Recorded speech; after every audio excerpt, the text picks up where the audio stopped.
Rəhmətli Çingiz Mustafayevin kadrolarına baxın, o körpələri partladan mənəm. O qaçanlar söyləmi, hara qaçsa bir qeyrət, o quraşda deyirəmi, Çingiz çəkir. Bax o mənəm. Orada villalarım qalıbdı. Gəlib yığışmışam burada bir balaca bir yerə, 10 dəlimdən alırlar burada. Tökürlər bizi çölə. Kimə dərdimiz deyək? Burada kim istəyir, məmurlar nə terror istəyir, o cür hərəkət eləyir. Kimin boynu yoğundur, o hərəkət eləyir. Yazıq yetim yesil qalıb, hamı bir-birinin üzünə baxa-baxa qalıb. Müharibə yenə başlayacaq. Mən silah əlimə götürəndə kimi gül atmalıyam. 59 Məni bu günə salana yoxsa Erməniyə? Özü hamı bir-birinə deyir ki, danışmayın. Qorxuludur, apaslıdır. Danışarsan səni evindən apararlar. Aparsınlar, aparsınlar bir cana. Mən güllədən qorsaydım, müharibə 2 dəfə getməzdim. Bu yaşımda mən hamıdan qabaqda getmişəm. Aç interneti, yaz Cümşüd Sultanov görünə çıxır. Cəmaatımız hamısı bilməlidir ki, qeyrətli olanlar vuruşur da. Qeyrətlər qaçıblar. Heç maraqlanan yox.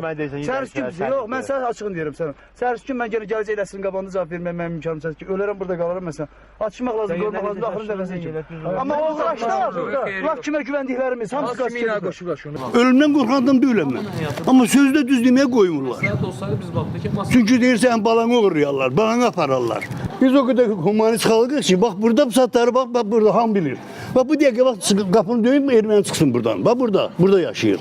Erməni yaşayır, heç birimiz heç nə demirik. Yaşayır, yaşasın.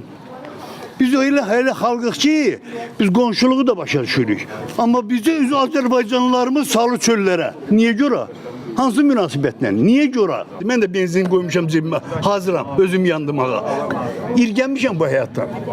İrgənmişəm bu həyatdan, Allah'ın olsun. Ölüm şərəflidir. Ölüm yaxşıdır, çünki belə yaşayış.